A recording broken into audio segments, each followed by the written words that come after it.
Nah, kalau di Jogja ini sendiri pandangannya kalau mau nyari-nyari part kayak gitu bisa ke.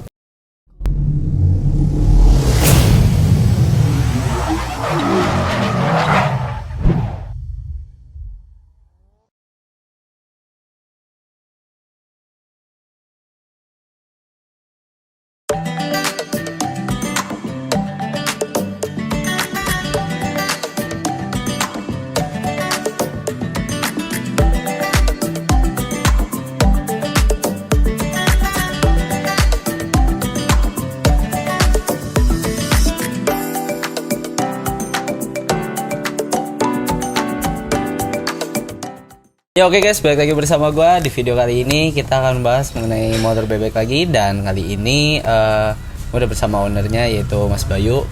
Nah, halo ya. Halo Mas Bening. Nah, kali ini kita bakal bahas tentang motor milik Mas Bayu ini, yaitu ini Suzuki RC100. Nah, ini RC100. motor bebek yang bisa dibilang udah cukup lama dan sekarang ada banyak juga yang nyari, apalagi kalau kondisinya masih cukup bagus. Nah, sekarang kita bakal cerita nih. Ini awal dapet dari kapan nih? Sebenarnya kalau dapatnya itu sekitar 2 bulanan yang lalu. Motor ini ya. Motornya 2 bulanan yang lalu saya dapat. Oh, itu berarti masih baru lah ya, hitungannya baru 2 bulan lah megang. Nah, kalau megangnya baru 2 bulan, tapi motornya udah lama. Udah lama.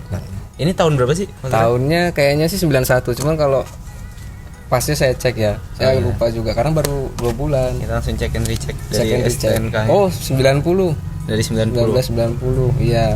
Oh, iya. Posisi plat jalan sama pajaknya juga. Nah, pajaknya jalan. kisaran berapa sih kalau motor kayak gini nih? Kalau pajak itu totalnya di 79.000. Oh, nggak nyampe 100 pokoknya. Nggak nyampe. Nggak nyampe. Murah sekali. Nah, awalnya kenapa bisa tertarik dengan motor bebek yang lama kayak gini? Karena apa ya, asik aja sih. Asik. Bentuknya itu lucu. Terus pertama itu bentuknya, terus kedua irit sih kalau menurutku. Sama kalau di jalan itu kelihatan beda aja. Iya. Saya itu satu lagi juga ada motor, cuman matic kan. Kalau dibawa jalan ya kayak biasa aja. Kalau ini kan Ya, berarti kan udah banyak yang pakai pasaran lah ya. betul lah, bahasanya itu kasarnya. Iya, pasaran. Pasaran. Iya itu sih alasannya. Berarti sebelum megang ini nggak pernah megang motor bebek yang lama gitu sebelumnya? Belum, ini motor pertama saya ini. Pertama. Yang apa? Yang klasik lah, yang Klasik. kuno. Kan pasti ada beberapa kompetitor nih untuk motor ini dari brand lain. Nah, kenapa pilihannya jatuh ke Suzuki ini? Karena apa ya? Oh, ini karena dia 2 tak. Oh, karena 2 tak. Karena dia 2 tak, terus di tahun itu dia ngusung teknologi jet cooled. Nah, itu teknologi yang seperti apa tuh? Kalau jet cooled itu sebenarnya teknologi yang sekarang diterapkan. Ini setahu saya ya, Iya. saya baca, nggak tahu kalau nanti salah bisa dibenarkan. Jet cooled itu teknologi yang sekarang dipasang di motor-motor matic.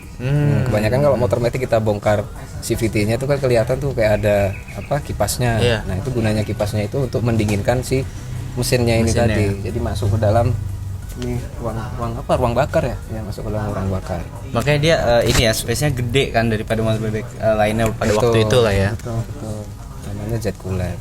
Nah, kalau awal bisa dapetnya nih, kisahnya gimana? Ceritanya gimana bisa dapet motor ini? Itu saya nyari-nyari sih sebenarnya. Pertama nyari-nyari dulu di banyak pandangannya Mas. Pertama lihat-lihat dulu di marketplace, di Facebook ya. Iya, Facebook. Kebetulan saya nyari yang dekat-dekat aja, yang area Jogja. Ada beberapa pandangan datang, terus saya cek barangnya kayaknya kurang oke gitu loh. Soalnya kan ada beberapa pertimbangan nih kalau kita mau ngambil unit motor, apalagi motor Iya, lama motor kan. lama. Itu ada Yang buat beberapa yang mesti diperhatiin ya lah ya. Betul. Nah, terus akhirnya dapat yang ini motor yang ini.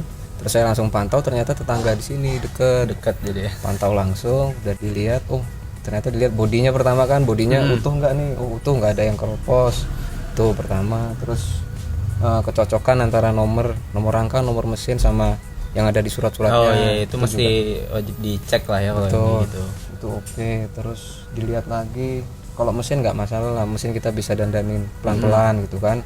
Kalau misalkan keterbatasan dananya itu ada keterbatasan dana gitu, itu kita bisa dandani pelan-pelan. Yang penting body dia utuh, apalagi namanya kayak kelistrikannya aman. Jadi PR-nya nggak terlalu banyak kalau kita nanti mau restorasi.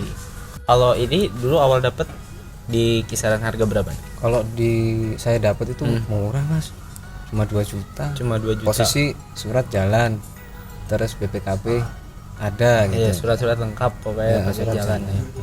Tapi ini sebelumnya kondisinya emang udah kayak gini. Apa Udah, ini ada yang diganti lagi? ada beberapa part yang saya ganti. Jadi biar kelihatannya lebih seger aja sih, nggak restorasi total. Kalau restorasi total mungkin nantilah kalau udah ada waktunya, udah ada Pelan-pelan. udah ada dananya, pelan-pelan kita restorasi total. Kemarin saya sempat ganti itu awalnya nggak kayak gini mas, dia kelihatannya nggak seger lah kalau bahasanya.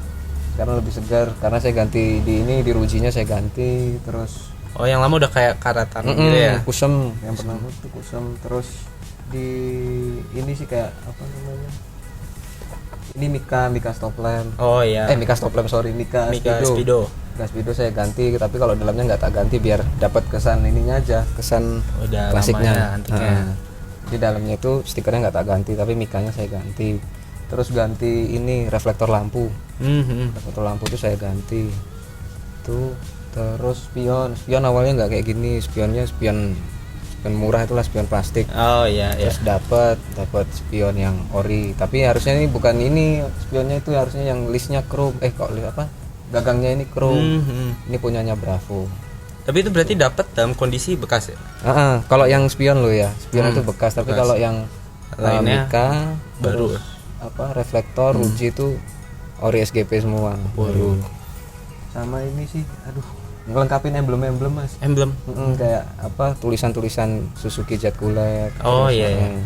Kemarin tuh saya dapat RC100, ada tulisannya electric starter, cuman saya belum pasang di motor ini. Nanti aja lah. Nah itu untuk nyari partnya itu cukup gampang apa udah termasuk susah? Nah sebenarnya bagian dari mainan motor kayak gini tuh serunya di situ sih mas. Karena itu ya. Nah betul, karena susah gampang. Biasanya kalau nyari part itu saya sama teman saya yang tadi sebelumnya itu yang punya Super Cup, nah itu nyari bareng. Nah, kalau di Jogja ini sendiri pandangannya kalau mau nyari part kayak gitu bisa ke Pasar Jejeran. Pasar Jejeran tuh di Bantul ya? Ya di situ bisa. Terus ya nyari ke tiap toko-toko motor lah, toko-toko motor yang ada di Jogja. Itu nanti dapat, kalau hoki dapat yang kondisi-kondisi second, tapi masih kalau kita poles lagi, kita telatenin jadi bagus gitu. Iya. Kalau nggak sih kayaknya dulu pernah ada yang cerita juga part-part kayak gini tuh sebenarnya ke dealer resmi tapi yang di daerah-daerah gitu yang agak kurang terjangkau ramai gitu loh. Jadi kan biasanya stok lama tuh masih ada kadang istilahnya gitu. nos. Ya kayak gitu stok. Nah, kalau enak nggak enaknya nih dari motor ini apa nih? Nah, kalau kita mainan motor lama ya harus ini sih mas, harus siap yang namanya bolak-balik bengkel sih kalau saya. Karena memang ada mungkin kayak baut-bautnya yang kendor lah, atau mungkin settingan yang belum pas. Ini udah berkali-kali sih masuk bengkel sampai saya nemu yang benar-benar enak untuk dibawa. Karena ini untuk harian juga kan. Untuk harian dia oke. Terus beberapa kali kayak misalkan ini trouble-nya malah di karbu.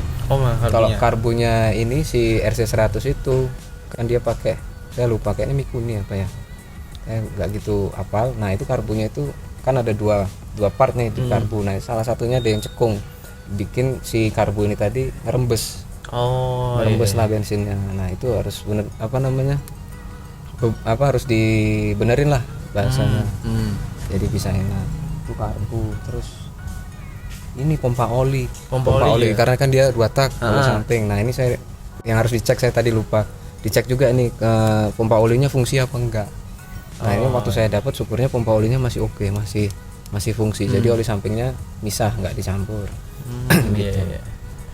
Ini kalau untuk kayak tadi perawatan dan misalnya ada masalah gitu, ini ke bengkel mana nih? Bengkel sih kalau saya prefernya ada sih dekat rumah tuh ada bengkel yang bisa telaten lah ngerjainnya. Kadang kalau datang ke bengkel-bengkel yang ibarat kata terlalu rame gitu kan, terlalu rame, jadi kan mungkin bengkel itu kan juga kerja restoran toh, jadi sementara motor kayak gini perlu ditelatenin, perlu ngerjaannya perlu diteliti, didetail, jadinya nanti jadi cuman beberapa hari kemudian trouble lagi gitu. Itu jadi bolak-balik ya malah kan. Bener, makanya ada di daerah Keledoan sih kalau saya ngebengkelin biasanya. Itu emang di situ isinya motor-motor yang lama gitu juga? Ada beberapa, ada motor-motor lama yang ditangani di situ. Oh. Cuman karena dia itu bapak-bapak itu dia paham lah untuk motor-motor tahun-tahun sekian, dia ngerti nguasain, jadi saya percaya aja. Dan ternyata servisnya oke sih, maksudnya untuk sampai sekarang masih enak. Berarti bisa jadi buat ini ya, kalau ada yang punya motor kayak gini itu bisa jadi referensi juga ya, mau bawa aja ke situ gitu. Itu menurut saya. Mungkin kalau ada teman-teman lain kita nggak tahu yang di daerah Jogja bisa nambahin. Kan bengkel nggak cuma satu, Betul. banyak juga yang bisa lah gitu. Nah kalau soal kayak ini bensin ini kan 2 tak ya. 2 tak tuh kan terkenalnya kalau sekarang boros. Apa benar sih di motor ini juga boros atau malah irit? Kalau dibilang boros, ya waktu itu pertama-tama dapet boros karena dia disettingnya sama yang sebelumnya itu disetting boros kan. Boros oli samping pertama sama boros di bensinnya. Terus saya bawalah ke bengkel itu, di bengkel itu disetting lagi, pompa oli disetting, terus settingan karbunya juga di setting lagi, jadi balik ke standar. Enggak ya, kalau pada saat itu lumayan ya, full tank itu cuman dapet 4 hari kalau saya hitungnya hari lah. Full tanknya itu sekitar berapa liter? Full tank itu bentar, Kayaknya 3 iya ya? ya 3,5 sampai 4. 3,5 sampai 4 ya, lumayan boros waktu itu. Tapi sekarang udah lebih irit. Tapi kalau udah pas jadi lebih irit ya. jatuhnya lebih irit. Tapi kalau dibandingin sama motor yang ada di tahunnya kayak punyanya Honda yang 4 tak, lebih irit yang Honda. Ya udah jelas sih Honda. Dan kalau harga jualnya pun untuk motor-motor bebek yang lama tuh tetap tinggian Honda ya sebenarnya. Betul. Makanya ini pasarannya juga masih di bawah Honda sebenarnya. Iya. Tapi kalau emang berhasil jadiin mulus sih ya naik gitu. Dan emang motor-motor kayak gini lagi lumayan naik lah, jadi banyak yang nyari gitu. Nah ini kira-kira ke depannya nih yang mau dimulusin lagi bagian mana nih? Mungkin saya nanti bakal nyari ini sih, leg shieldnya cariin yang ini kan baru dapat dari yang sebelumnya tuh posisi kayak gini, dia nggak ori nih leg shieldnya. Nyariin leg shield. Karena kelihatan banget kayak agak kurang pas ya. Gitu, tapi ya udahlah untuk secara general tampilan masih oke. Terus ini jok, ke depannya nyari jok aja sih. Itu padahal jok sebenarnya masih ori bawaan berarti ya? Enggak. Udah enggak? Sama bapaknya kayaknya udah diganti nih joknya. Sama yang sebelum saya. Itu udah diganti. PR-nya ini masih di jok, leg shield, terus paling detail-detail lah kayak ini karet cute, karet persnelengnya, terus karet-karet ini, karet-karet step. Itu sih sama. Udah kayaknya itu aja sih. Paling kalau ada pengen di benar-benar mulusin ya dicat ganti total. Iya. Ya biar benar-benar jadi kinclong lagi lah, mulus. Benar-benar total restorasi. Nah, tapi kalau misalkan ada orang yang emang mau ngambil motor bebek lama terus pilihannya mau ke Suzuki ini, menurut ini cukup recommended nggak? Recommended sih, karena dia punya tenaga yang bahasa Jawanya rosol lah. Untuk motor-motor sekelasnya gitu loh. Pada tahun itu ini cukup rosol sih, kenceng lah bahasanya. Dan tadi ya hal-hal yang mesti diperhatiin kalau pas ngambil ya itu ya kayak pompa olinya, bodinya utuh apa enggak, mesinnya rembes apa enggak. Mesin nggak rembes. Ini berarti belum pernah turun mesin juga ya? Belum. Mesin masih oke. Udah. Nah ini kayak gini aja udah ada yang nawar lagi belum sih kalau motor kayak gini? Ada. Cuman sama saya nantilah, masih mau dipakai baru dulu. Juga 2 bulan kan? Baru juga 2 bulan. Belum bosen kan? Ada yang nawar lagi, teman-teman sih. Ada yang nawar. Tapi kalau dipakai harian gitu aman ya, nggak pernah mogok kayak di jalan gitu? Nggak pernah mogok di jalan. Udah pernah dipakai jarak jauh juga belum? Jarak jauh itu ke dekat aja sih sebenarnya, nggak jauh-jauh. Kalau biasanya kan ukurannya cuma sampai Klaten, terus PP Jogja Magelang. Oh iya. Itu Jogja Magelang. Kan siapa tahu ada yang mau ngambil tapi kayak kemungkinan bakal jalan jauh ya, tetap masih bisa lah kalau mau ngambil ini berarti. Bisa. Oh iya, oke deh kalau gitu. Itu jadi tadi obrolan kita semoga bisa menjadi referensi. Terus ya tips-tipsnya tadi ya kalau mau ngambil atau perawatan mesti kalian perhatiin, dan tadi juga ada rekomendasi bengkelnya. Itu aja. Thank you banget Mas Bayu udah cerita-cerita juga, dan thank you juga buat Blackbone udah nyediain tempat buat bikin videonya. Kalau kalian nyari tempat ngopi di Jogja, nah langsung aja ke sini. So itu aja untuk video kali ini. Sampai ketemu di video baru berikutnya. Jangan lupa untuk like, share, dan subscribe.